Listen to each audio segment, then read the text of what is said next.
Hello everybody and welcome to Books Up Close. My name's Chris Lloyd. This is everything I've read in November. I know it's late. I'm in full Christmas regalia because I'm recording this late in December, so sorry for the delay, and the December video will come out sometime in January along with the kind of wrap up of everything that I enjoyed over 2024 and some things I'm looking forward to in 2025. So I'll do those over the break at some point.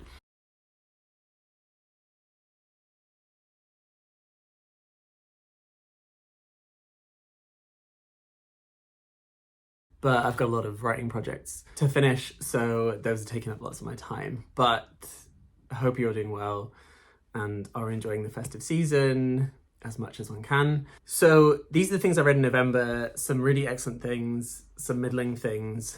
Nothing too awful, actually, but there are some real standouts that kind of throw everything else into relief, right? Let me start with these couple that were kind of work related. So for teaching, I reread Trust by Hernan Diaz, which I think I've talked about before. This is a really, really, really good book I've read. It's set kind of during the Wall Street crash. It's written in the 21st century. It's historical fiction, and it's told in 4 parts. And the first part of the book is a novel. This is kind of a novel within a novel about this guy and his kind of rise to fortune through the stock markets and so on. It kind of tracks him and his wife, who is sent to a kind of asylum, kind of well-being place in Europe as her mind is deteriorating. The book then breaks and we get part 2. And in part 2, we then read a memoir that's written by the guy who is featured in the first novel. So the novel at the beginning is a kind of fictionalized account of this guy. And now this memoir is his way of saying, no, this is the real story. Let me tell you like the real truth. Those are Freddie's whiskers. He's going to jump across. Go on then. He's always got to be involved. So we get the real story. But then as you start to read this memoir, there are little bits where it says, say more here, or fill out more of this story. So you kind of realize it's an unfinished memoir. Then the third part, we get another intrusion, and this time it's another memoir, but from a woman who we realize wrote the memoir. Go on. And that kind of fills in another part of the storyline that actually what we've just read is not quite true. And then finally, the fourth part is the kind of found, apparently, diaries of the wife of this kind of millionaire tycoon guy. And slowly as these parts kind of develop, more and more is revealed. And the more we are unsure as readers where things stand, who we put our trust in, as it were, and how stories come to be and who gets to tell those stories and where does narrative come from and who has claim to it, authenticity, all these kind of things. It's a fascinating book. I really love it. I think it's super readable and it's clever and it's thinking about the relationship between money, kind of speculative capital, and narrative. So yeah, there's lots of kind of things going on there. I really love it, and yeah, so I taught that again this semester. My students loved it less than I did, but I find it interesting. We also read Sweat by Lynn Nottage, which is a play, again, about capital and money. These two went together in relation to thinking about class and money. This play is fine. It's less good. It's kind of very on the nose, I feel, this play. Like, it's readable, it's interesting. I'd love to see it on stage because I'm not sure what it plays out like. So yeah, it's fine, but it's very teachable. I then also read or kind of finished Disoriental by Negar Javadi. I think that's how you say their name. And this is a sprawling book, and I read this for a PhD. This kind of spans time, history across countries from Iran to Paris. It's about family, it's about myth-making, it's about sexuality and gender, and all of these kinds of things. I can't really do justice to it. It's so sprawling.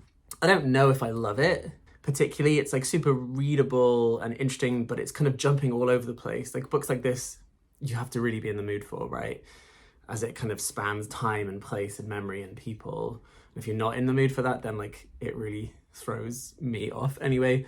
So it wasn't my favorite, but it's fascinating if you want to think about empire and gender and the idea of like time and place collapsing. There's lots of stuff going on. So anyway, those were those ones. Let's do the middling ones and we'll end on a high, shall we?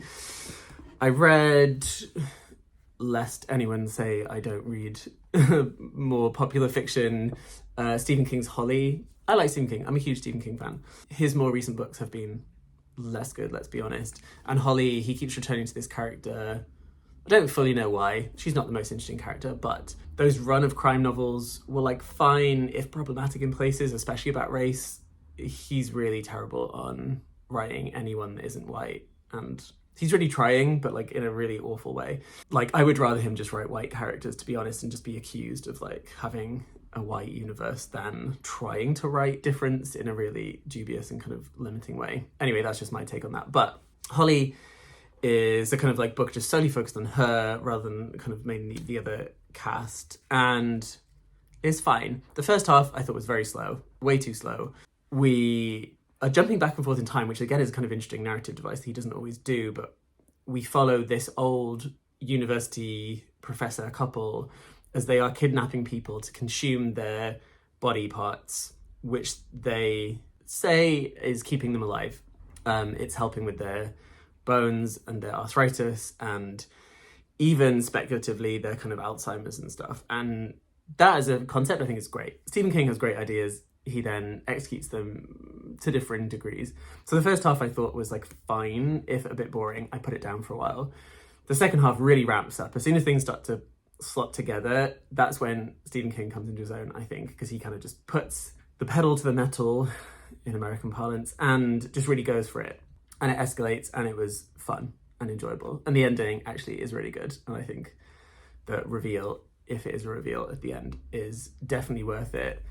And it's funny and it's dark, and yeah.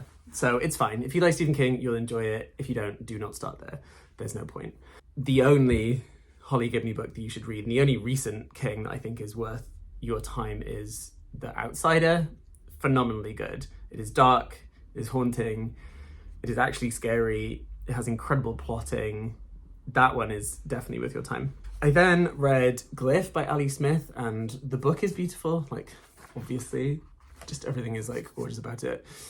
This is kind of Smith's foray into a kind of near future dystopian kind of world. And as ever with an Ali Smith book, it's about language, it's about semantics, it's about meaning, it's about how we find ourselves in the world, it's about outsiders, it's about gender, and it's about these two siblings who are kind of like thrust into this strange world after their mum kind of disappears and their stepdad kind of figure also kind of vanishes, and they're kind of left alone in this strange new town as various groups of outsiders and misfits kind of come together and coalesce against a new kind of authoritarian regime, or so it hints at. There's not much said about this world, which is interesting. And then the second half kind of catapults forward in time a little bit, and we get another setting. I won't say too much about that. It's good.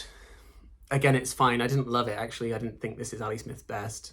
It's really fun when she kind of riffs on language and words and the ways in which meaning comes together, but at times it feels repetitive. This is me being mean now. Like, I feel like I know at this point now what Ali Smith is going to do in a book, or like where it's going to go, and that's not entirely fair, right? The Seasonal Quartet was fantastic, but at times it got into a little bit of a rut. The companion piece, is that what it's called? The fifth one, I thought was bad. How to Be Both is wonderful. Like, I think formally she is great. She's always doing interesting, intelligent things with novels. So like, I will always read an Ali Smith book, don't get me wrong. However, this just isn't my favourite. It isn't, for me, one of her best. However, there's supposed to be a part 2, right? There's another part to go with this one. And I wonder whether that will help make sense of some of the things, or at least contextualise it a little bit. Anyway, I will read Ali Smith forever until she stops writing. It's just not my favourite one of hers.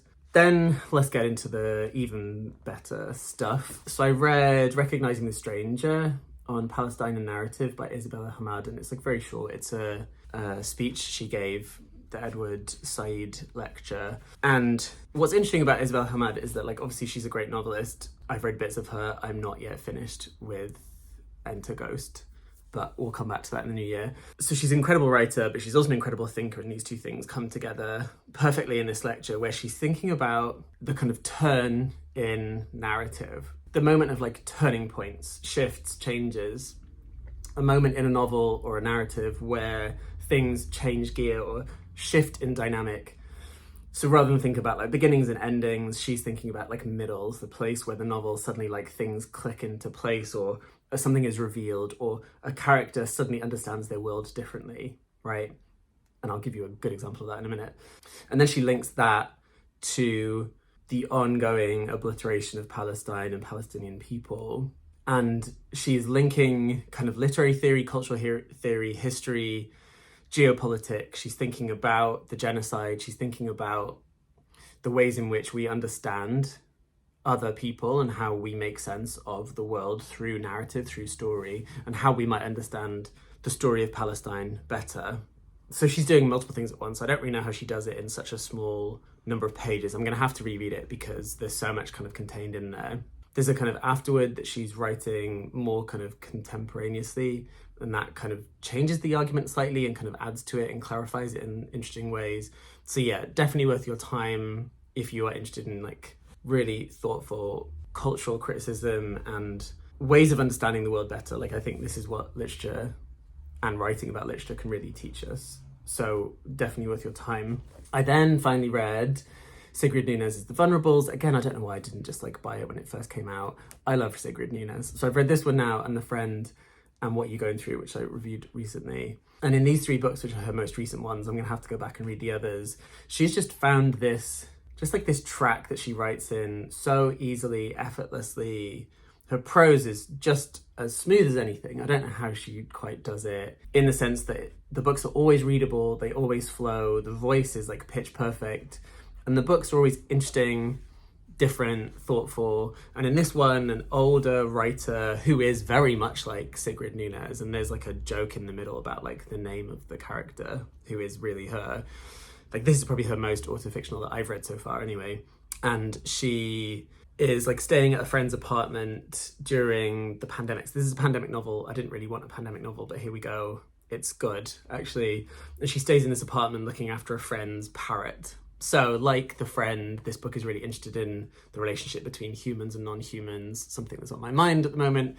And also then another character comes in, a younger man who also was supposed to be looking after this parrot who had disappeared but then came back. And this unlikely trio spend the lockdown together in this massive New York apartment. And it's a meditation on art, on culture, on humanness, on kind of otherness really, and kind of dependency, and all of these kind of themes that she's looked at in her other books. I think it's beautiful. It's so easy to read, really joyous and really thoughtful, and so much to say. I don't think I'm super interested in like writers who think about, you know, something we've just lived through, like the pandemic, that is so like specific. Like, do I want to read about like people in a wealthy New York apartment living through the pandemic? Like, I don't know, like that feels a bit odd. However, somehow Nunez like really delivers a story that is thoughtful and sensitive and nuanced, and really gets to the heart of like what it means to be connected to others or disconnected. There is a moment like halfway through, like an interlude, I think she calls it, that's about like opening sentences and how you begin a book. And it's just like this weird little interlude that kind of interrupts the narrative and really gives us a moment where like, oh, this is Nunez, or a kind of fictionalized version of her. Just a fascinating little moment, like just interrupts the book and interrupts like what it's doing formally and aesthetically. And yeah, I love her. Please read the book. Finally.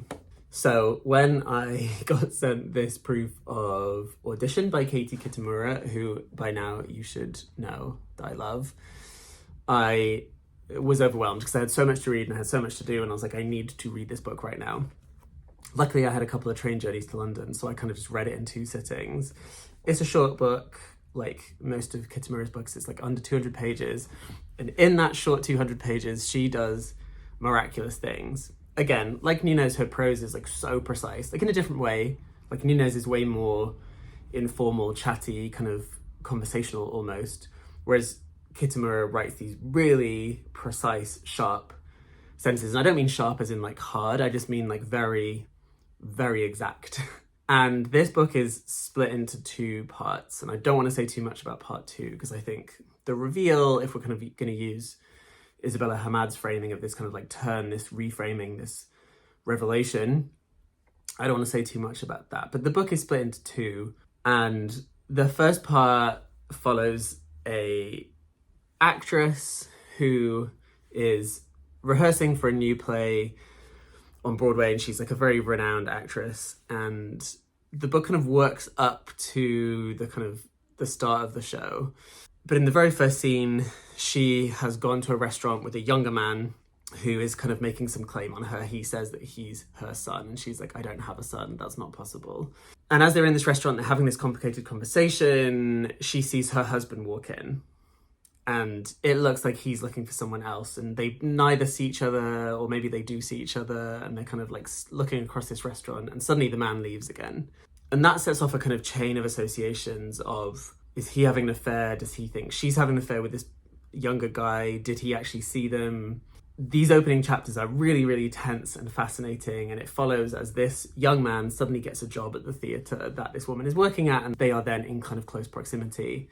And the book works up to this kind of middle part, and you're really aware that something is about to happen. And the very middle chapter is about the middle scene of the play that this woman is in, and this middle scene is the really difficult scene that she can't quite get into. It's like the scene where like really everything hinges on this, but she can't quite make sense of it. And every time she's performing it and rehearsing it, she just can't figure out the kind of tone, the way she's supposed to inhabit it. And as they're getting ready to like rehearse this scene, the young man is like making a claim on her. She then gets some text from her husband being like, we need to talk. And she's like, I need to take this phone call. The director's like, absolutely no way, get on stage, we need to rehearse now. And then the book cuts. And then part two. We have the same cast of characters, but there is a shift in their dynamic. That's all I'm gonna say.